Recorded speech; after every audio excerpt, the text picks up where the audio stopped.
Beneath the complexities of everyday life, the rules of our universe seem reassuringly simple. This solid bridge supports my weight. The water flowing underneath always goes downhill. And when I throw this stone, it always flies through the air following a predictable path. But as scientists peered deep into the tiny building blocks of matter, all such certainty vanished. They found the weird world of quantum mechanics. Deep down inside everything we see around us, we found a universe completely unlike our own. To paraphrase one of the founders of quantum mechanics, everything we call real is made up of things that cannot be themselves regarded as real. Around 100 years ago, some of the world's greatest scientists began a journey down the rabbit hole into the strange and the bizarre. They found that in the realm of the very small, things could be in two places at once. That their fates are dictated by chance. And that reality itself defies all common sense. And at stake, that everything we thought we knew about the world might turn out to be completely wrong. The story of our descent into scientific madness begins with a most unlikely object. Berlin, 1890. Germany is a new country, recently unified and hungry to industrialize. In this newly unified Germany, a number of new engineering companies were founded. They spent millions buying the European patent for Edison's new invention, the light bulb. The light bulb was the epitome of modern technology, a great optimistic symbol of progress. Engineering companies quickly realized there were fortunes to be made building streetlights for the new German Empire. But what they didn't realize was that they would also unleash a scientific revolution. Strangely enough, this humble object is responsible for the birth of the most important theory in the whole of science, quantum mechanics, a theory that I've spent my life studying. And that's because back in 1900, the light bulb presented a rather strange problem. Engineers knew that if you heated the filament with electricity, it glowed. The physics that underpinned this, though, was completely unknown. That something as basic as the relationship between the temperature of the filament and the color of light it produces was still a complete mystery. A mystery they were obviously keen to solve. And with the help of the new German state, they saw how to steal a march on their competitors.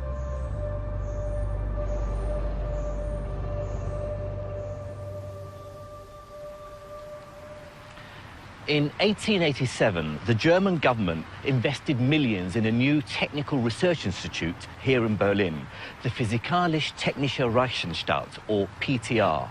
Then, in 1900, they enlisted a bright, if somewhat straight-laced scientist to help work here. His name was Max Planck.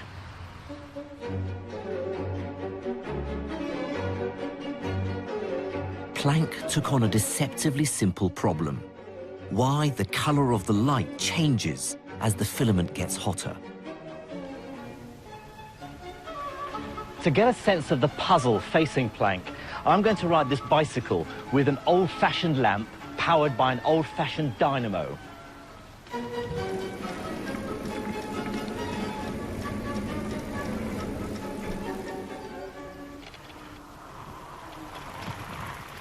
Obviously, the faster I go, the brighter the light.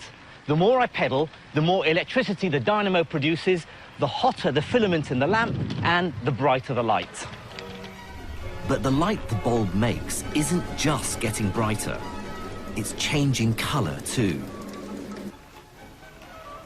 As I speed up, the color shifts from red to orange to yellow. Right, now I'm going to really belt it. Now the bulb's filament is getting even hotter, but although it certainly gets brighter, the color seems to stay the same, yellow-white. Why doesn't the light get any bluer?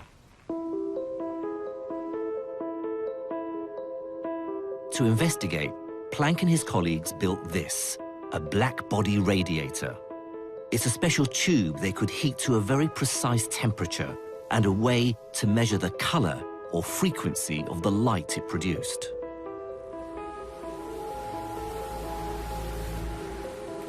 Nowadays, over 100 years later, the PTR still do exactly this kind of measurement, just much more accurately.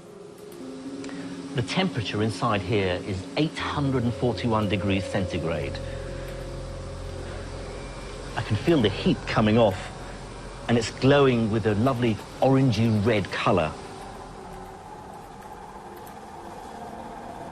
It's about the same color as my bike light when I'm cycling slowly.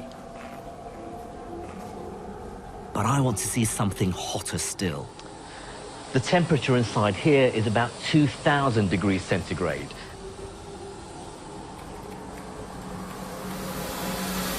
And it's glowing with a much brighter, whiter colored light. To produce light of this intensity and color requires a power of about 40 kilowatts. Now, that's equivalent to about 400 Ms on a bike cycling very fast, or the combined output of the entire Tour de France.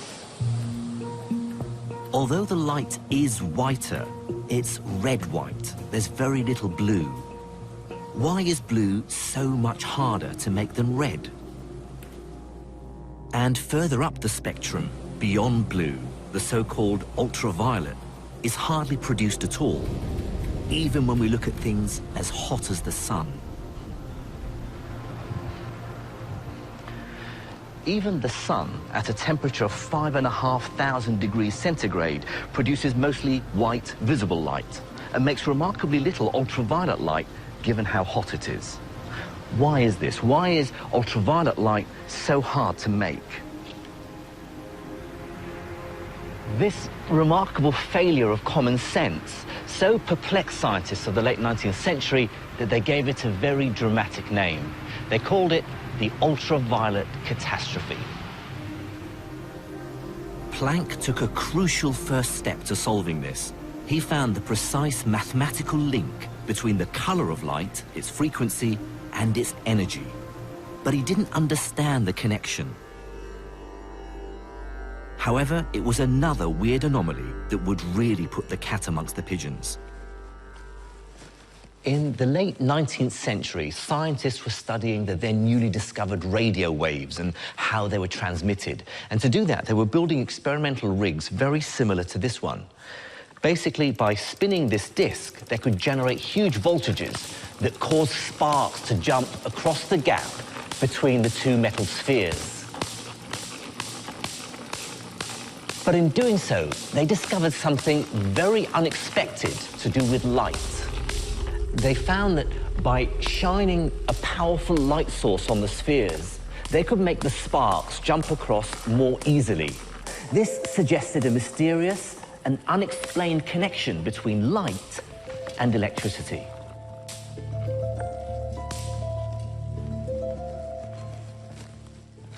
To understand what was happening, scientists used this. It's called a gold leaf electroscope. It's basically a more sensitive version of the spark gap apparatus. Now, first of all, I have to charge it up. What I'm doing is adding an excess of electrons that are pushing the two gold leaves apart.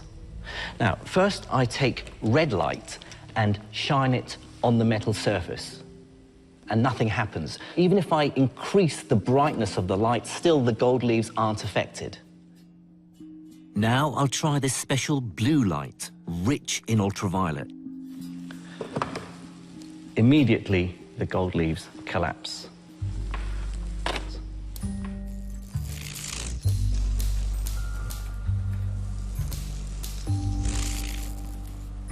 light can clearly remove static electric charge from the leaves. It can somehow knock out the electrons I added to them. But why is ultraviolet light so much better at doing this than red light? This new puzzle became known as the photoelectric effect. The ultraviolet catastrophe and the photoelectric effect were big problems for physicists, because neither could be understood using the best science of the time. The science that said quite unequivocally that light was a wave. All around us, we see light behaving in a perfectly common sense, wavy way. Look at the shadow of my hand. It's fuzzy around the edges. We understand this as the light hitting the sides of my hand and bending and smearing out slightly, just like water waves around an obstruction. Perfectly common sense, wave-like behavior. And here's something else, something rather beautiful. Look at these soap bubbles. Shine a light on them and gorgeous colored patterns emerge from nowhere. And this was easily explained if you accept that light was a wave, reflecting off the outer and inner layers of the thin soap film and breaking up into the colors of the rainbow. Rather like ripples on the surface of water, light was simply ripples of energy spreading through space. And this was as firmly accepted as the fact that the Earth was round.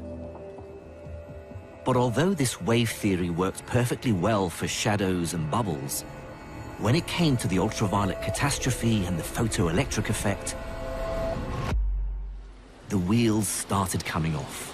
The problem was this: how could light do this? To truly grasp how absurd this phenomenon was, it might be useful to consider how waves in water behave.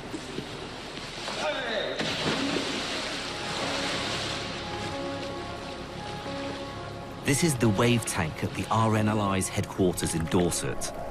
It's used to train lifeboat teams to deal with a range of different kinds of water waves. First, small waves, just 30 centimeters high. These waves don't have much energy, hardly enough energy to knock this top can off the other. But when the waves grow to over 1.5 meters, it's a very different proposition. And they're really throwing me about. There's no way I can keep this can balanced on the top.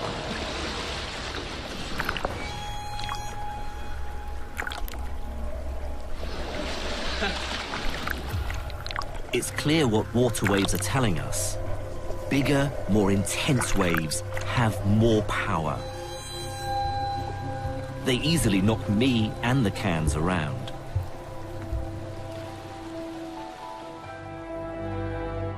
So if light was a wave, more intensity should knock out more electrons. But that's not what happened. Remember, no matter how intense the red light was, it still didn't budge electrons from the metal.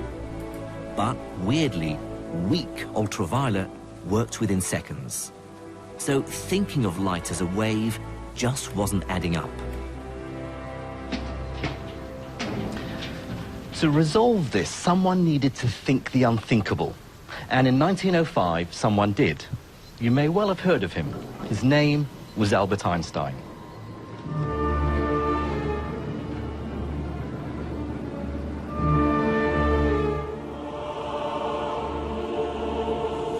This is the Archenhold-Sternwarte Observatory in Berlin. Perched on top is a strange, huge iron and steel construction. But it's not a gun. It's actually a telescope.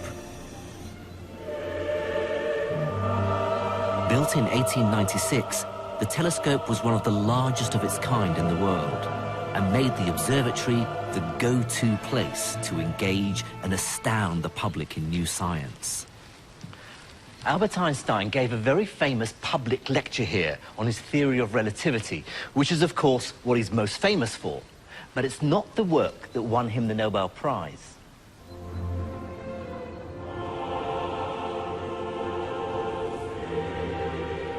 In 1905, he'd also come up with a new theory to explain the photoelectric effect. And what he suggested was revolutionary and even heretical. He argued that we have to forget all about the idea that light is a wave and think of it instead as a stream of tiny bullet-like particles. The term he used to describe a particle of light was a quantum. To Einstein, a quantum was a tiny lump of energy. And although in 1905 the word wasn't new, the idea that light could be a quantum seemed crazy. And yet, following Einstein's heretical line of thought to its logical conclusion, solved all the problems with light at a single stroke.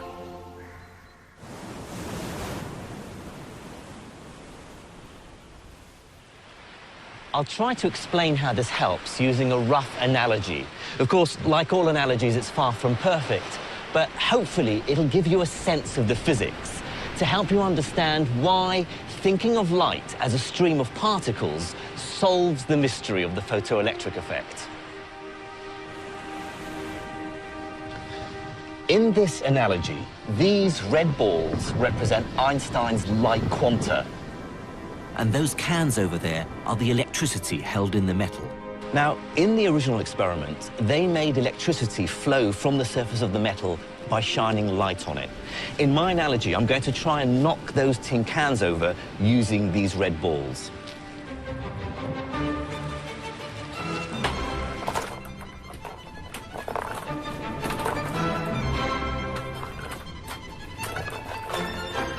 Absolutely no effect. That's just like red light. According to Einstein, each particle of red light carries very little energy because red light has a low frequency. So even a very bright red light with many red light particles can't dislodge any electrons from the metal plate, just like the red balls. Now I'm going to use heavier balls, like these blue golf balls, and I'm going to try and knock off the tin cans with these.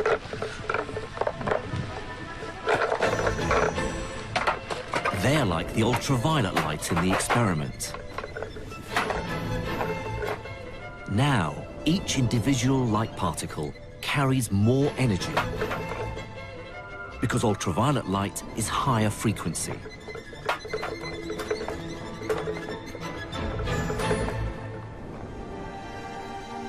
Just a few of them, like a dim ultraviolet light, are enough to knock the electrons out of the metal plate and collapse the gold leaf. So Einstein's idea that light is made up of tiny particles or quanta is a wonderful explanation of the photoelectric effect. I remember when I first learnt about this, being blown away by its sheer elegance and simplicity. But what's more, Einstein's nifty idea also helped solve Planck's mystery of the light bulb. There was more red than ultraviolet because ultraviolet quanta took so much more energy to make, about 100 times more energy. No wonder there are so few of them.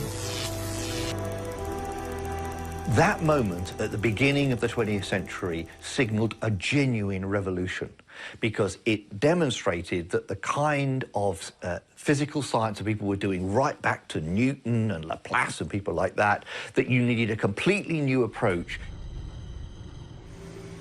Physics has never recovered from that moment in the sense that it's built on that moment. That's where modern physics really began. But Einstein's theory also left physicists with a dizzying paradox, defying all common sense. Light was definitely a wave, which explained shadows and bubbles. And now it was definitely a particle too, Einstein's quanta, explaining the photoelectric effect and the ultraviolet catastrophe. Then, just a few years after Einstein's brilliant, crazy idea, the paradox got a lot deeper and a whole lot weirder. because what seemed to be a curious mystery about light was about to become a battleground about the nature of reality itself.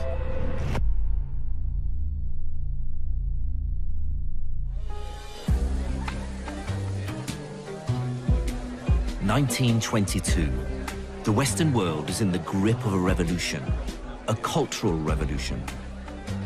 James Joyce's Ulysses is published. Stravinsky is at the height of his powers, and Chaplin has just released his first serious movie.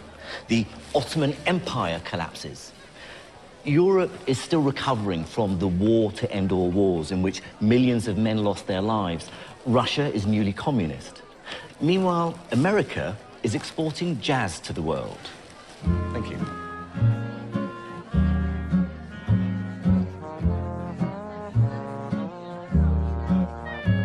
In art, politics, literature, economics, there was an insatiable appetite for change. This was the birth of modernism. You got a heart that there's no way of knowing. Can see where you are, but can't see where you're going. And I'm stuck here still. I'm tangled up with you.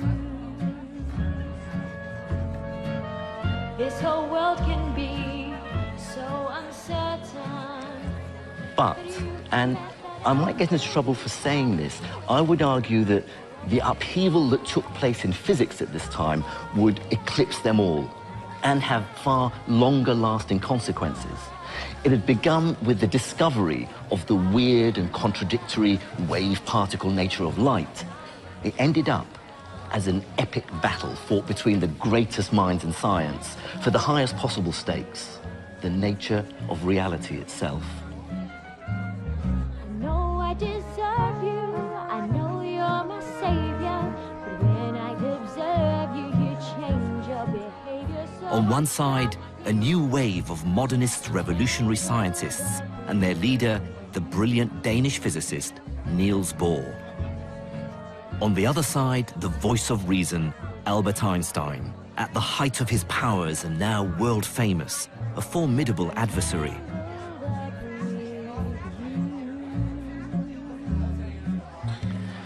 The battle raged for decades. Actually, in some ways, it still does. It was fought across the world in universities, at conferences, in bars and cafes. It would reduce grown men to tears. And it began with a deceptively simple experiment. this whole world can be so uncertain. But weirdly, it was an experiment that wasn't even about light. It was about the particles that make electricity. Somebody else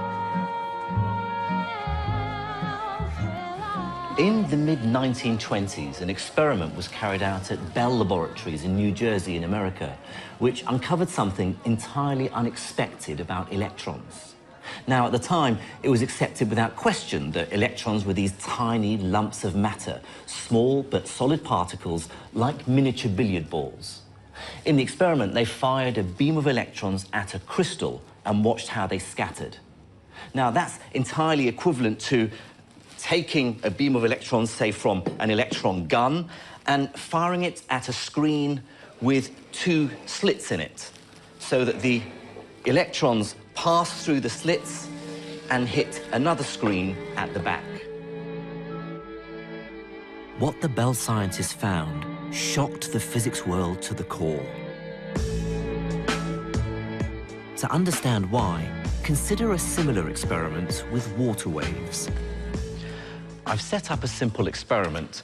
I have a water ripple tank placed on top of an overhead projector. I have a generator producing waves that pass through two narrow gaps. The projector beams the image of the waves onto the back wall. You can see as the waves come in from the left and squeeze through the two gaps, they spread out on the other side and interfere with each other. What this means is that when you get the crest from one wave meeting the crest from another, they add up to make a higher wave. But when the crest from one meets a trough, they cancel out. This gives rise to these characteristic lines leading to the signature wave pattern. bands of light and dark. Whenever you see these light and dark bands, the signature wave pattern, you know without doubt that you've got wave-like behavior.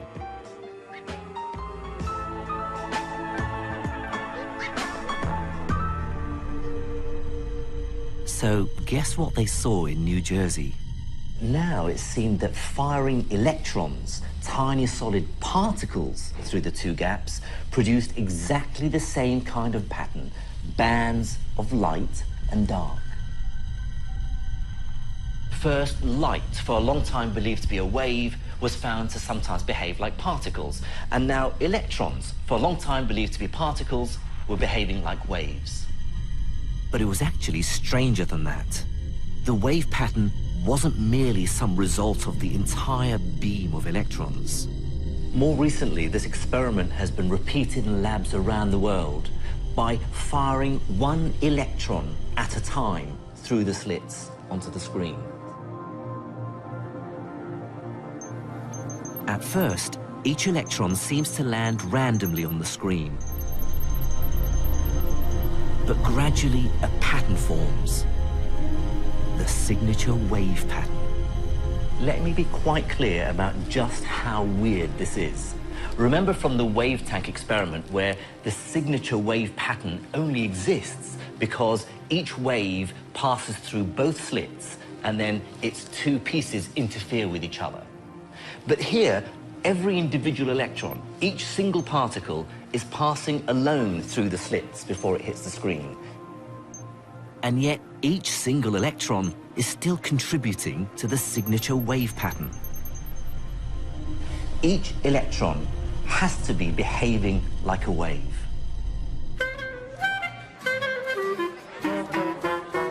To explain this strange result, Niels Bohr and his colleagues created quantum mechanics, a crazy theory of light and matter that embraced contradiction and didn't care that it was almost impossible to understand. As Niels Bohr himself said, anyone who isn't shocked by quantum theory hasn't understood it. So, viewers, I'm going to take our tiny electron and use it to delve deep into the heart of reality. And yes, prepare to be shocked, because this is the only way to explain what we observe when a single electron travels through the slits and hits the screen. Quantum mechanics says this: we can't describe what's traveling as a physical object. All we can talk about are the chances of where the electron might be. This wave of chance somehow travels through both slits, producing interference just like the water wave. Then, when it hits the screen, what was just the ghostly possibility of an electron mysteriously becomes real. Let me try and capture just how weird this is with an analogy. If I spin this coin,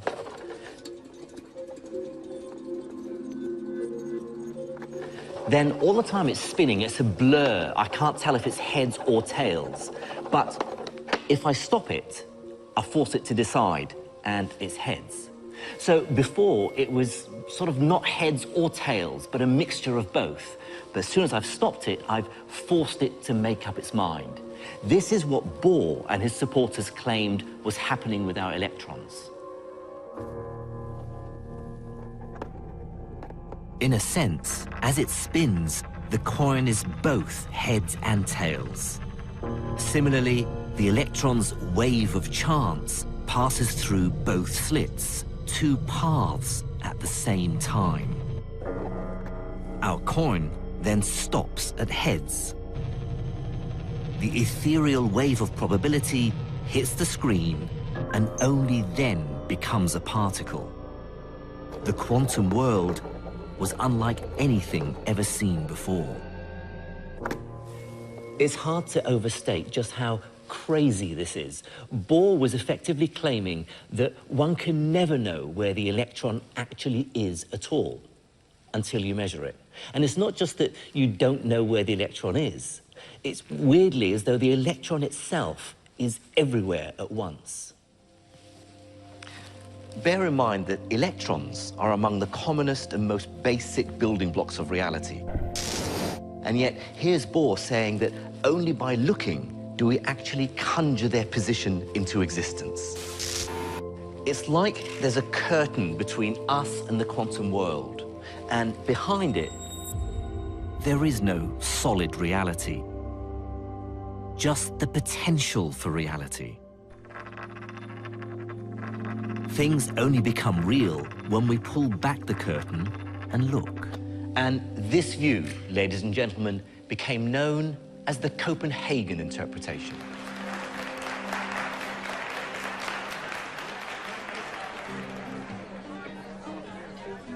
Persuasive as it might seem, many people couldn't stomach Niels Bohr's outlandish ideas, and they found a natural leader in the most powerful man in science.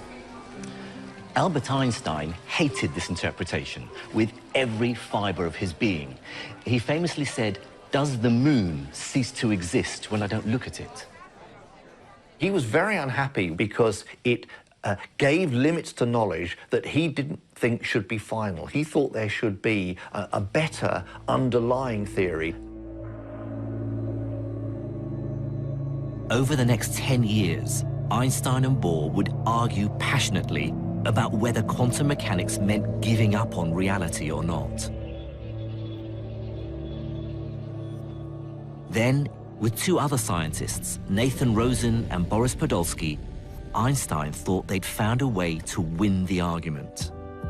He was convinced he'd found a fatal flaw in the Copenhagen interpretation, and its claim that reality was summoned into existence by the act of looking at it.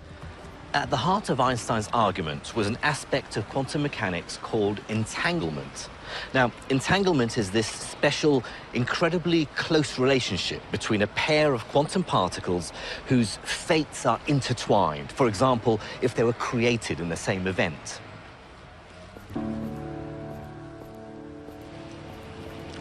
Let me try and explain this by imagining the two particles are spinning coins.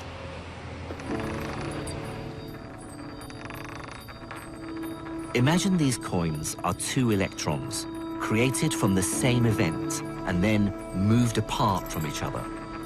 Quantum mechanics says that because they're created together, they're entangled. And now many of their properties are forever linked, wherever they are. Remember, the Copenhagen interpretation says that until you measure one of the coins, neither of them is heads or tails. In fact, heads and tails don't even exist.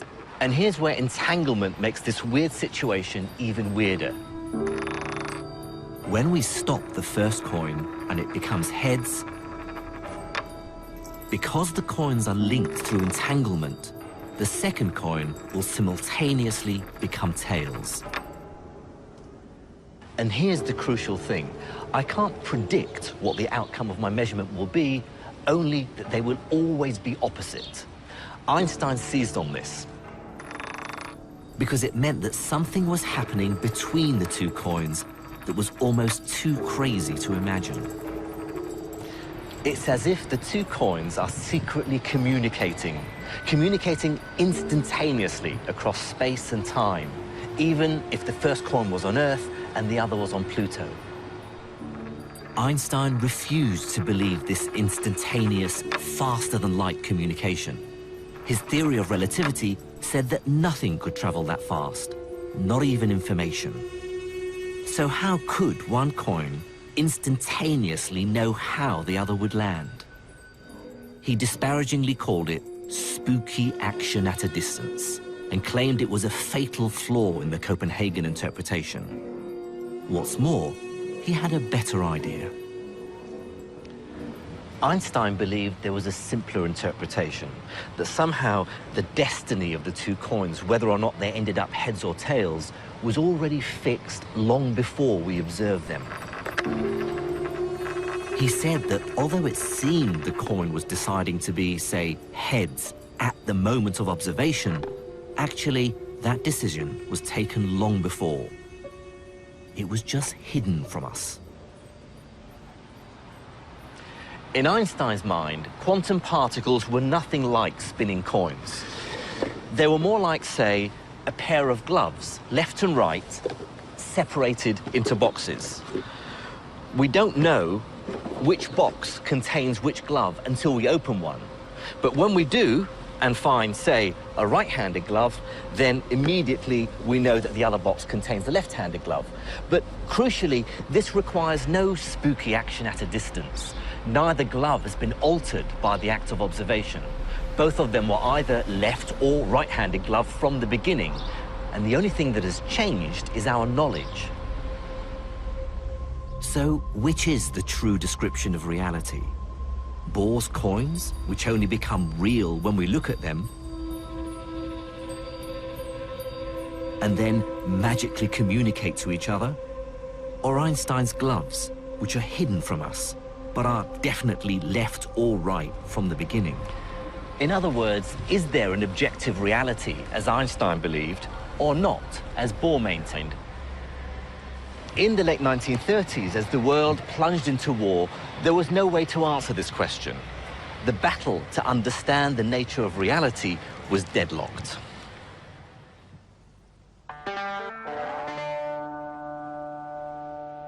The war rolled across Europe, and many of the leading scientists fled to the United States. Then, as the Second World War led inexorably to the Cold War, American science, backed by dollar bills and a new vision of the future, boomed. Remember, after the war, physicists came back raring to go and try to apply the ideas of quantum theory to atoms, the interaction between electrons and light and what have you. You didn't need to worry about the philosophical side of things to make progress with that. So, as you say, it really took a back seat. Quantum mechanics led to a profound understanding of semiconductors, which helped create the modern electronic age. It produced lasers, revolutionizing communications, breathtaking new medical advances, and breakthroughs in nuclear power. Quantum mechanics was so successful that most working physicists deliberately chose to ignore Einstein's objections. It simply didn't matter to them because it worked. They even coined a phrase for it: shut up and calculate. And the price for this success was that Bohr and Einstein's debate on the reality of the quantum world was simply brushed under the carpet. And amidst all this success and pragmatism, there were few who still worried what it all meant. But as the 50s rolled headlong into the 60s, one lone dissenter worked out how to settle the argument once and for all.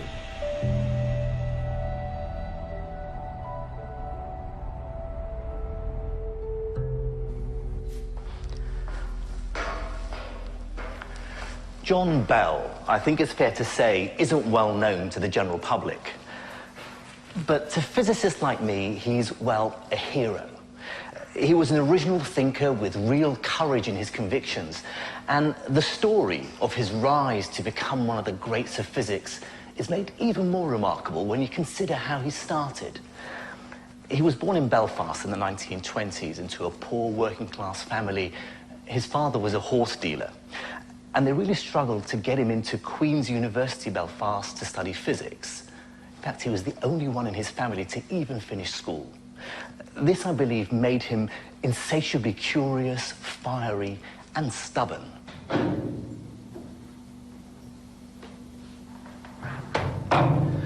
I remember meeting John Bell in 1989, a year before he died. We were both at a conference in America, and we happened to be sharing a lift just after both attending a talk on quantum mechanics. Keen to say something to the great John Bell, I said I thought the speaker's conclusions were completely crazy. He stared at me with his piercing blue eyes, and for a moment I thought my fledgling physics career was going down the drain.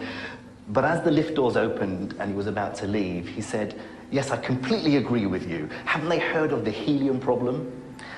To this day, I'm not quite sure what the helium problem is, but I was just so relieved that John Bell and I agreed.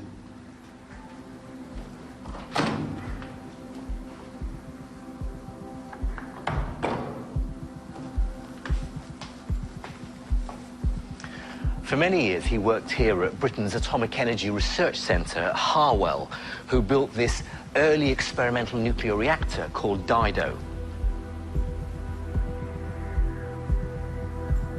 It was here that he started pondering the deep and worrying questions that quantum mechanics raised. Did the quantum world only exist when it was observed? Or was there a deeper truth out there waiting to be discovered?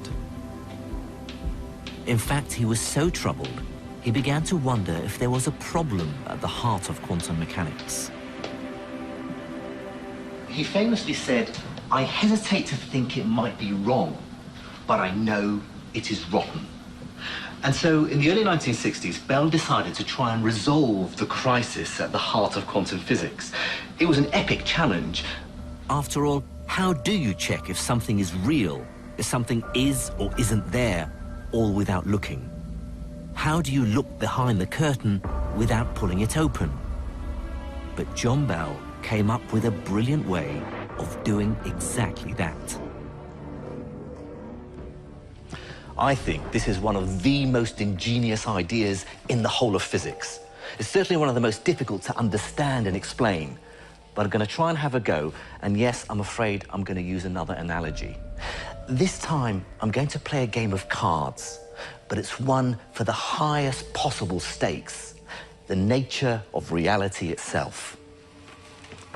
The card game is against a mysterious quantum dealer. The cards he deals represent any subatomic particles, or even quanta of light, photons. And the game we'll play will ultimately tell us whether Einstein or Bohr was right. Now, the rules of the game are deceptively simple. The dealer is going to deal 2 cards face down. If they're the same color, I win. If they're different colors, I lose.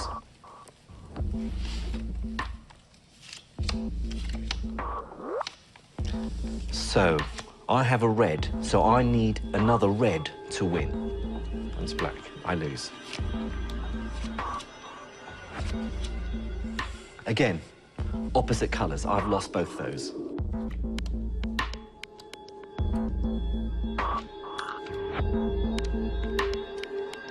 That's 4 in a row.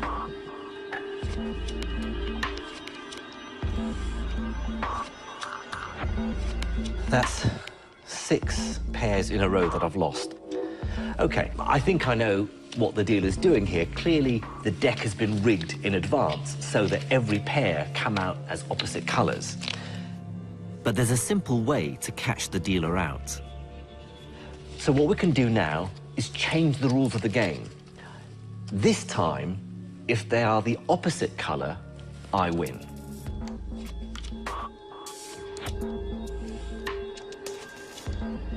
But once again, every time, my evil quantum opponent beats me.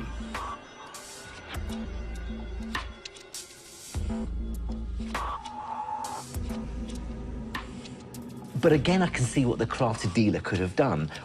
Maybe while I wasn't looking, he's switched the pack and rigged it so that it always lands in his favor. Now every pair is the same color. Rigged decks, remember, were what Einstein thought was really happening in the entanglement experiment. He said that just like the gloves were already placed in the box, so the evil dealer stacked the cards before we played. But Niels Bohr's idea was very different. He said red and black don't even exist until you turn them over. Bell's genius was that he came up with a way of deciding once and for all who was right, Einstein or Bohr. This is how he did it. I'm now not going to tell the dealer which game I want to play, same color wins or different color wins, until after he's dealt the cards. Now, because he can never predict which rules I'm going to play by, he can never stack the deck correctly. Now, he can't win. Or can he? So now the rules are different wins. The same, okay?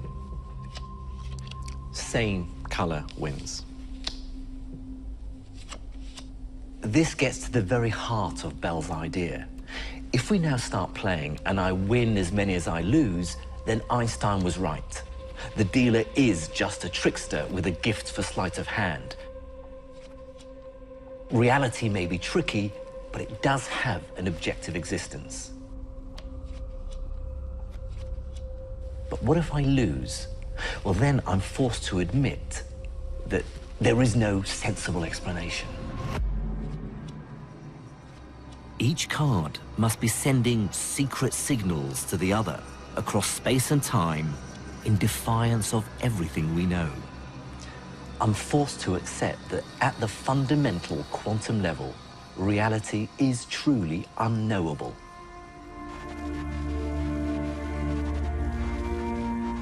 Bell reduced this idea into a single mathematical equation that tells us once and for all what seemed unanswerable: how reality really is.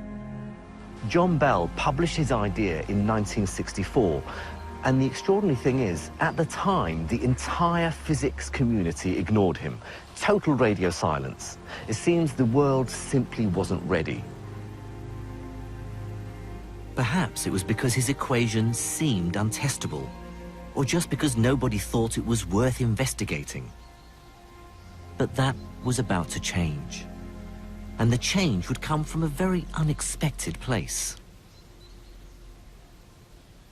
This is the dawning of the age of Aquarius, age of Aquarius,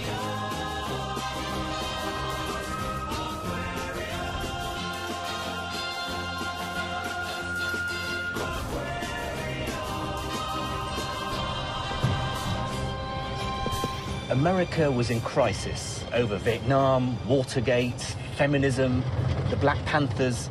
And while all this was going on, a small group of hippie physicists were working at the University of Berkeley in California. They did all the hippie things. They smoked dope, they popped LSD, they debated things like Buddhism and telepathy.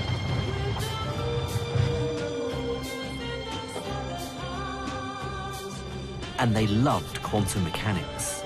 In its weird version of reality, they saw parallels with their own esoteric beliefs.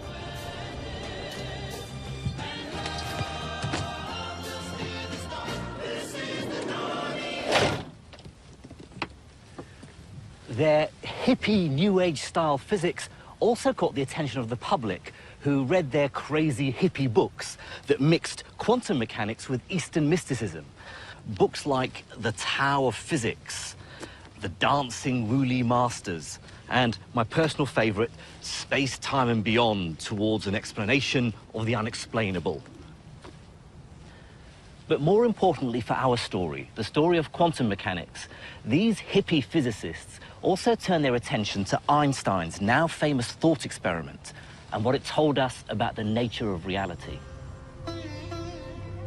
They saw Niels Bohr's secret signaling as proof that physics supported their own ideas.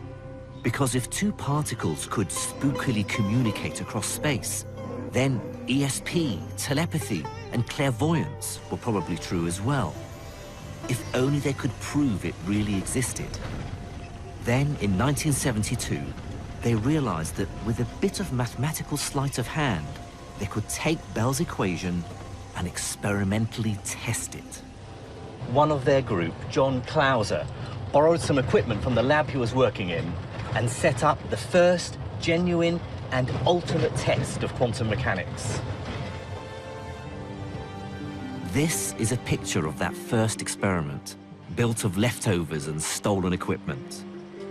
Over the next few years, it was improved by a team led by Alan Aspect in Paris, making its results more reliable. Over 10 years after Bell first proposed his equation, finally it could be put to the test. This is a modern version of the experiment first carried out by John Clauser and then Alan Aspect. Here, a crystal converts laser light into pairs of entangled light quanta, photons, making two very precise beams.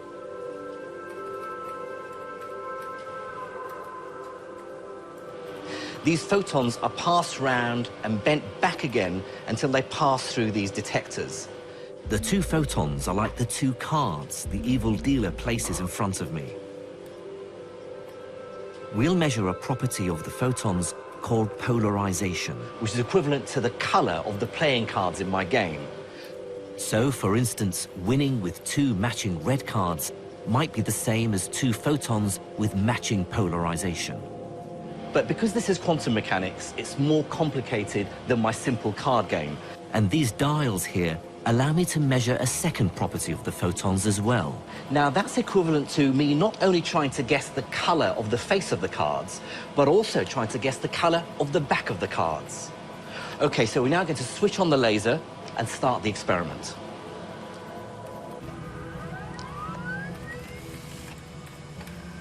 So this number here gives me the number of photon pairs coming through the experiment. That's equivalent to the pairs of cards in my game. The graph here dropping down gives me the probability that I can win, that I'm guessing right. The more photons, the more accurate it becomes. I'll stop at an uncertainty of about 1%. And the final answer is 0.56. So if I put that into my equation, I now need to run the experiment 3 more times, corresponding to the 4 different settings of these dials. Each run is now like a different set of rules for the quantum dealer. And when I add them up and get the answer, if it's less than 2, then Einstein was right. If it's greater than 2, then Bohr was right. Okay, so now for the second setting. Just remember what the experiment will show. If the numbers come out less than 2, then it's proof the dealer has been stacking the deck. This was Einstein's view. Okay, so the number I get this time is 0.82.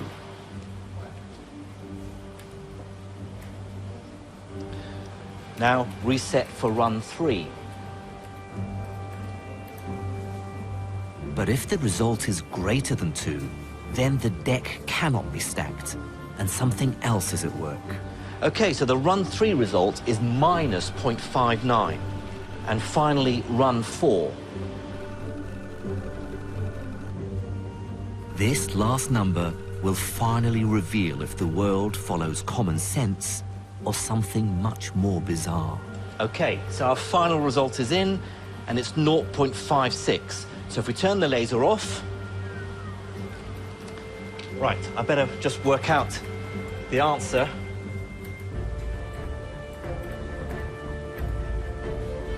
And there we have it, 2.53. It's a number greater than 2. Absolute proof that Albert Einstein was wrong and Niels Bohr was right.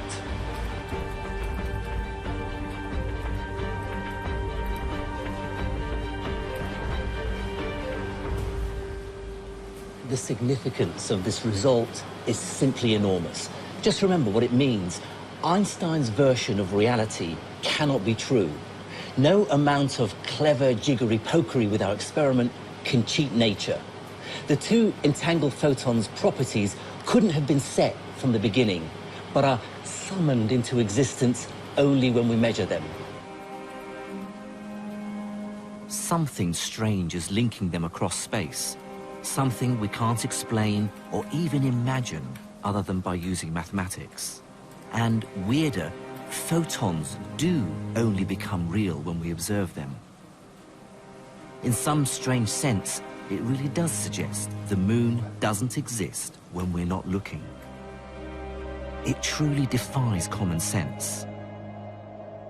No wonder towards the end of his life, Einstein wrote, "All these 50 years of conscious brooding have brought me no nearer to the question, what are light quanta? Every Tom, Dick and Harry thinks he knows it, but he is mistaken." The experiment only confirms this. Whatever is happening, we just don't understand it. But it doesn't mean we should stop looking. While it's true that Einstein's dream of finding a reasonable, common-sense explanation was shattered for good, my own personal view is that this doesn't necessarily banish physical reality. Like Einstein, I still believe there might be a more palatable explanation underlying the weird results of quantum mechanics. But one thing is clear. Whether there are physical, spooky connections, whether there are parallel universes, whether we bring reality into existence by looking, whatever the truth is, the weirdness of the quantum world won't go away. It'll rear its ugly head somewhere. 120 years ago, the greatest scientific revolution ever was brought about by a light bulb. And scientists are still using powerful light sources, like X-rays, to unlock nature's mysteries. This is the Diamond Light Source. It's Britain's single largest science facility. The X-rays produced here are 10 billion times more powerful than a hospital X-ray. With that sort of power, scientists can slice into matter and glimpse those quantum secrets inside.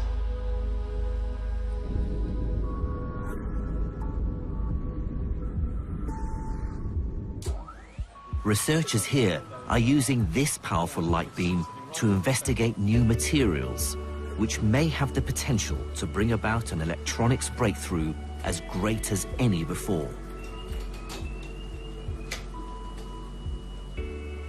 Just as the quantum pioneers of the 20s and 30s ended up bringing about a scientific and technological revolution, so this generation of physicists are set to usher in a new quantum era. An era where Einstein's hated quantum entanglement now produces unbreakable computer security, new kinds of communication systems, super-fast computers, and other advances we can't yet even imagine.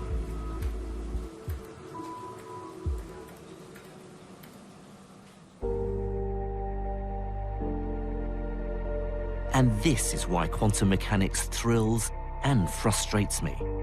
It's capricious, it's counterintuitive, it even sometimes feels just plain wrong. And yet, it still surprises us every day. And I, for one, believe that our knowledge of the quantum world is still far from complete, that there are greater truths about nature yet to be discovered. And that's still what keeps me awake at night. Next week, join me as my journey into the quantum world gets even more surprising. I investigate how its weird rules are crucial for life, and how the bizarre behavior of subatomic particles might even influence evolution itself.